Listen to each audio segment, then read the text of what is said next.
Hi, and welcome to Lema Dental Clinic.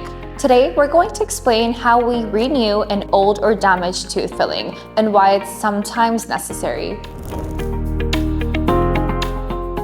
Fillings don't last forever. Over time, they can crack, wear down, or even fall out. Sometimes, decay can turn underneath the old filling without any pain. That's why routine checkups are so important. The first step in removing the old filling completely. We do this carefully with special tools, making sure we don't damage the healthy part of the tooth. Once the area is clean, we check for hidden decay and clean it out if necessary.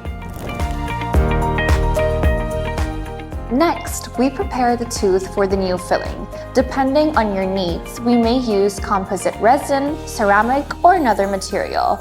We carefully layer and shape the material to match your tooth's natural look and bite. Then, we use a special light to harden it. After the filling is set, we polish it and check your bite. We make sure it feels comfortable and looks natural, like nothing ever happened. If your old filling feels rough, loose, or sensitive, don't wait. Replacing it on time protects your tooth and prevents bigger problems later. Need a filling checkup? Contact Lema Dental Clinic today. We're here to keep your smile strong, safe, and shining.